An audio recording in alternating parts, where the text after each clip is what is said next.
Now to state capitol news, where we have a lot to cover. First, multiple sheriffs across Illinois are refusing to enforce House Bill 5471, the Protect Illinois Communities Act. Governor J.B. Pritzker signed that bill into law last night, and it went into effect immediately. Our Shabnam Dinesh joins us live now in studio. And Shab, you have some reactions from local sheriffs. Oh, I sure have. So the Protect Illinois Communities Act bans the sale of assault weapons and all high-capacity magazines across the state. Now, it also requires those existing owners to register their guns. Now, here's a map of the local sheriffs who say they will not be enforcing this new law. In identical statements, sheriffs from Knox, LaSalle, Fulton, and Woodford counties say the ban violates the Second Amendment, so they will not be enforcing it.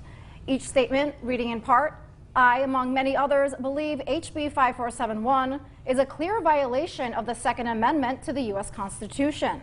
Therefore, neither myself nor my office will be checking to ensure that lawful gun owners register their weapons with the state, nor will we be arresting or housing law-abiding individuals that have been arrested solely with non-compliance of this act. And the Illinois Sheriff's Association released a statement opposing the legislation, saying in part, we're always supporting of new tools, techniques, and laws that assist us in preventing and holding accountable those who wage efforts of harm and violence on others. However, this law does not do that. Roger Kroll owns R Guns in Carpentersville, which manufactures and sells AR-15 style weapons, or did until last night when the ban went into effect with the stroke of the governor's pen. The law itself is blatantly unconstitutional. Today things are quiet, but yesterday Kroll said his store was jammed with last-minute customers stocking up on guns about to become illegal. We were standing room only.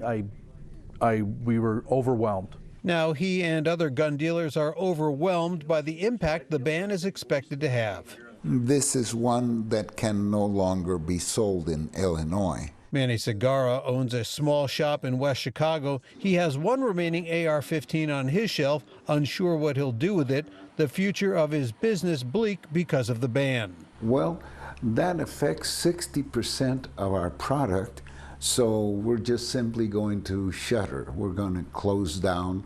We decided within 90 days. The new law bans the sale of assault-style weapons as well as high-capacity magazines. For long guns, that means those with more than 10 rounds. For handguns, the magazine max is 15. Advocates contend it will make Illinois safer. Gun dealers see it as simply punishing law-abiding citizens. I think it's going to probably increase crime because the only ones who are going to have things like these are the people that intend to do bad things. Multiple lawsuits challenging the ban on many fronts are expected soon. In, the next few days or so, that we'll be in front of a federal judge and we'll be pleading our case. And I don't think that this deprivation of fundamentally constitutionally protected rights is going to stand for very long. For now, the gun dealers can only wait and hope that the courts will side with them. The lawsuits are expected to include a request for a temporary restraining order, which, if granted, would reinstate sales and likely cause another rush of customers. Passing gun legislation is never easy. After a private battle that lasted for days, Democrats who control the legislature moved forward. Monday night, the Senate tweaked the House bill, and today the House concurred. The legislation bans the manufacture, sale, and delivery of assault-style weapons. Owners of such guns can keep them, but they must register them with the state by January 1st. Failure to do so is a misdemeanor and then a possible felony for subsequent offenses. Also, the sale of large-capacity ammunition magazines, more than 10 rounds for long guns, 15 rounds for handguns, are banned. Locally, sheriffs from Ogle, Lee, Stevenson, and Winnebago counties say they won't comply with the law, calling it unconstitutional. It's not the intent of law enforcement to make the law-abiding citizens criminals. They have a right to defend themselves. They have a right to possess their own firearms, and that's upheld in the Constitution. And as your constitutional sheriff, that's something that we plan to continue with. Last night, Governor Pritzker addressed those who would choose not to enforce the law. The fact is that, yes, there are, of course, people who are trying to politically grandstand, who want to make a name for themselves by claiming that they will not comply. But the reality is that the state police is responsible for enforcement, as are all law enforcement all across the state. And they will, in fact, do their job, or they won't be in their job. fact that Chicago was able to pass an assault weapons ban doesn't surprise me. And it doesn't surprise me because, unbeknownst to a lot of people, the easiest, or one of the easiest gun control laws that you can actually get passed these days is actually an assault weapons ban. There are 8 other states in this country that have assault weapons ban. And there's one thing in common that all of these 8 states have, and it's they're run by Democrats. And I keep saying this over and over and over again to all of my liberal gun-owning friends out there, that if you're voting for Democrats, you're voting for gun control. If you're voting for Democrats, you're voting against the Second Amendment. If you're voting for Democrats, you're voting against your ability to own a gun. And this proves it. Chicago is literally the genesis state for one of the most important Supreme Court decisions that we've had in this country. And it was based on the fact that Chicago, Illinois literally banned everyone from owning a gun in the city. I want you to think about that for a second. We had to go to the Supreme Court to get them to establish the fact that people in Chicago had a right to own firearms, to own handguns, firearms essentially. No, not own what's so-called assault weapons, whatever the hell moniker they want to place on these things to make them seem more dangerous than they really are, but merely handguns. Supreme Court decided that was unconstitutional after decades of having this as a law. Now we fast forward to today, and now they're banning so-called assault rifles or assault weapons, which, like I said before, is a made-up political name to scare people. And that's the reason why it's easier to pass an assault weapons ban than it is any other gun control law.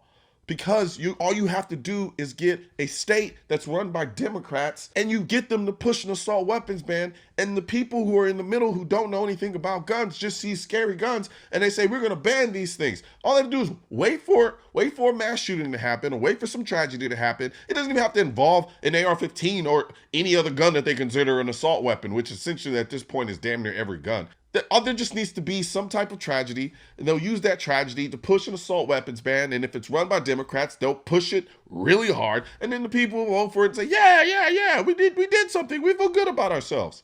That's how you do it. The gun control lobby has been using this tactic for a very long time now. That's why one of their tactics is to turn states blue. Out in Texas, because we're going to flip that state. I know some of y'all roll your eyes, but then every year, we start making little steps, right? We're going to flip that state, in the right direction. We are 100%. Going to flip the state of Texas. I can't think of anything that designates the fact that Democrats are anti-Second Amendment than the fact that the gun control lobby sees it as a strategy to turn every state that they possibly can blue. The reason why they do that is because they know that Democrats hate the Second Amendment more than they hate dangerous criminals. That means that the Democrats would rather you not have the ability to own a firearm simply to get control over you, even if it means that firearm would allow you to defend yourself. I wish people would get it through their thick skull and understand that an assault weapon ban is nothing more than a catalyst to the banning of all firearms. It's exactly what they did in Canada. The funny thing is Canada didn't even hide it. Canada started off trying to ban assault weapons and so-called AR-15s, whatever the hell they want to designate these things.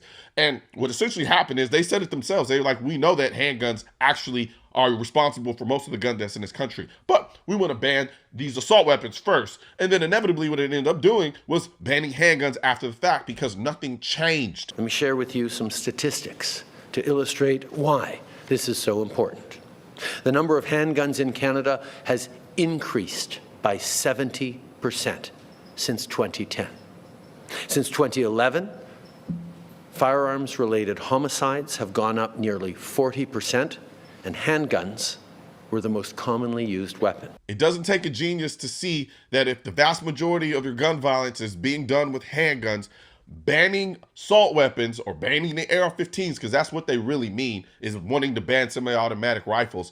Banning those things, if they're not used anywhere to the degree that handguns are being used, isn't going to do anything to stave off any other violence. If your idea is that banning guns will actually make gun violence stop. It doesn't take a genius to see that. And they know this, but they also know they have to start small and creep their way up to where they actually want to be. And we keep letting them do it. We keep letting them sell this on this emotional argument that banning big scary guns is somehow going to make us safer. We have over 400 million guns in this country. The guns aren't going anywhere. The only people who are going to abide by this law are law-abiding citizens. We're not worried about those people. But yet and still, we keep letting them make laws that restrict us. They restrict us. And we keep letting them do that. And I keep saying we because somebody voted for these people. Somebody put these people in power. So someone's got to take that blame. And I assure you, there are probably people who consider themselves pro-Second Amendment, but also vote Democrat and think that they had nothing to do with this. You made this happen. Voting for Democrats is voting against the Second Amendment. That's essentially where we are in this country right now. Look at the video I just showed you. Everybody who spoke in favor of it was a Democrat. Look at all the gun control laws that we have now. Every single one of them was pushed by Democrats. Look at the most restrictive places with respect to the Second Amendment in this country. They're all states run by Democrats. Even now, Shannon Watts, she just stepped down. I guarantee you she's going to start running for politics. You want to know why? Because she understands that leveraging politics in terms of turning a state blue is going to give them more leverage than they ever have before. What's even more disgusting is that you have the governor of Illinois literally threatening the police officers who will not enforce this law and telling them they won't have a job if they don't enforce this unconstitutional law. You have the governor of a state in our country threatening law enforcement that if you do not violate the Constitution, you will not have a job. But I got to give kudos to the individuals in this video who said that they weren't going to comply because this law is unconstitutional. We've already established in the Supreme Court that guns that are in common use cannot be banned. We have over 20 million freaking AR-15s in this country. It is the most popular rifle in this country. Banning them is unconstitutional. On top of that, now requiring people who already have them to register them. Why do you think they would want people to register their guns so they inevitably can take them? But who am I fooling? We all know why the governor is doing this. By and large, he's doing this because he wants to run to be the president. This just is what it is. Everybody knows it. And how do you demonstrate to your party, the Democrats, that you're loyal to them and get them to be on your side to get you to be in position to run for the president? You pass an assault weapons ban. They passed the assault weapons ban, not through conventional means, but they rushed it through a lame duck session at 2 a.m. in the morning. You cannot make this up because it is the modus operandi of the gun controllers. But my brothers and sisters, we've got to talk about this sneaky little action that happened in the Illinois State House last night, again, at 2 a.m. I'm going to show you a thumbnail in a second.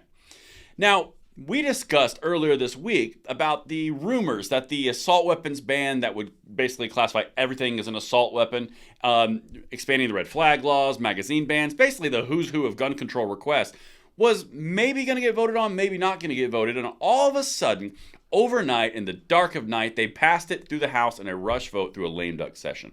This is what they do, and I cannot wait for the lawsuits on this one because they're literally seeding the ground to go into the Supreme Court and get rid of all assault weapons bans. The more they push, the more the pendulum is going to come back and kablooey. Anyway, let's keep going. I got two articles for you. The Illinois House just passed an assault weapons ban bill. Here's what HB 5855 says and what's next. Now keep in mind, this is the part where I'm going to show you what they're doing, and then I'm going to show you how we're going to fix this, all right? Let's get it. Quote, "We know this topic is contentious," Emmanuel Chris Welch said, Speaker of the Illinois House, while introducing the bill Thursday. "We also may not all agree on the solutions being presented, but what we do know is that gun violence has impacted communities in every single corner of the state. Largest portion by far in the state of Illinois is the gun-free zone of Chicago, and it's not assault weapons, it's handguns. In fact, if you go back to the FBI statistics, year over year over year, it is always handguns. It's silly that the assault weapons ban is the focal point because it has no outcome on what they're talking about. And even the guy says, we may not all agree with it, but we got to do something. You're infringing upon the rights of an entire state's citizenry because you just said we may not agree, but at least we did something. Like, do you understand how silly that is? Let's keep going. The 64-43 vote on the 77-page HB 5855, known as the Protect Illinois Communities Act, occurred around midnight with Republican State Representative Jim Durkin voting in favor of the bill. Hilarious how they always have to pick the one Republican. They're like, see, it's bipartisan. Quote, "They have no sporting use," Representative Durkin said during the vote. "They have no target use. Their only purpose is killing people, and I don't see a justification for that." Okay. 1776. The entire purpose of having firearms was to defeat a tyrannical government, either foreign or domestic. In the case of 1776, it would be a foreign government because they declared themselves independent. The American colonists did. The only way that you're going to secure your freedom and hold a tyranny at bay is through an equal application of arms. That's the only way it's possible. You can look throughout entire histories, and the only times that tyrannical regimes have taken power is after they've taken the guns. And then all hell breaks loose in the 20th century alone through multiple regimes, multiple different people, multiple different cultures. 100 million people died because when a government takes complete power, they have complete power. It's that simple. Anyway, let's keep going. That's why we have them. We have them to prevent tyranny. Highland Park City Attorney Stephen Elrod says that while the community does have an assault weapons ban on the books, this is the place where the most recent tragedy that they're citing for the assault weapons ban occurred. The fact that no such state ban exists makes it difficult for such measures to be effective. So again, even in supporting the bill, they're saying, well, yeah, of course, what we're passing here was in Highland Park, but it wasn't in the entire state, so therefore it wouldn't work. It's the exact same argument that New York, California, Illinois make around those pesky gun rights states that all the guns flow in from. That's what they say. Polymer pipeline, IR pipeline, whatever they want to brand it. But it's because their gun control works. It's just coming in from other states. So in effect, they're saying two things. One, their bans don't work. And the second thing is they're going to try to ban a nation nationally. That's what they're saying. Anyway, let's keep going. Quote, a ban can only be as effective as the least impactful ordinance statute of a neighboring city or state, he said, again, blaming the fact that they don't work on other external forces. Here's the second article. Illinois House passes assault weapons ban, advances to the Senate. Illinois Assault Weapons Ban 2023 proposed law would also increase age to own the FOID card. Again, this article came out an hour ago. This happened at midnight last night. The bill would ban the manufacture, sale, and possession of dozens of firearms defined by the state as an assault weapon. Now keep in mind, this also encompasses specific shotguns, hunting rifles that do specific functions, pistols in a lot of cases. It's not just assault weapons. The Protect Illinois Community Act was created in response to the Highland Park mass situation. Again, we referenced it. The bill would immediately end the sale of assault weapons and would allow FOID card endorsement of legacy weapons with a 300-day grace period. Active duty and qualifying retired law enforcement would be exempt. So certain people in certain classes can have them, but you can't. You can also have legacy items. Again, the whole point is they're the issue, but you're still keeping them. It makes no sense. Anyway, keep going. It would also immediately end sales of ammunition magazines that hold more than 12 rounds. A 90-day grace period will allow for the conversion, disposal, and transfer of the magazines. In addition, the bill would create a prohibition and criminal penalties for devices which turn semi-automatic weapons into fully automatic guns. That's a federal law. That violates the NFA. What's the point? If it's already a federal law, that kind of circumvents the entire argument of, well, you need it statewide in other states. It's already federal law through the NFA. It's just silly. Anyway. A statewide strike team would also be created at the Illinois State Police in concert with the DOJ and the ATF to combat the flow of illegal guns across state lines into Illinois. The bill also extends the duration of a firearms restraining order for 6 months up to a year, including renewal FROs. Translation: it's gone from 6 months to a year where you have no rights at all. They can take whatever they want from you. And if they want to extend it, they can extend it for as long as they want. This is what you are openly voting for, Chicago. This is what you're openly voting for, Illinois. You are walking straight into the jaws of tyranny under the promise and the guise of safety when the whole thing that they're trying to ban isn't even the problem of which you're citing the problem. It's mind-boggling how this works. Anyway, that's what I've got for you guys. Let me know what you think in the comments below, and I will see you on the next one. I'm Braden. See you later.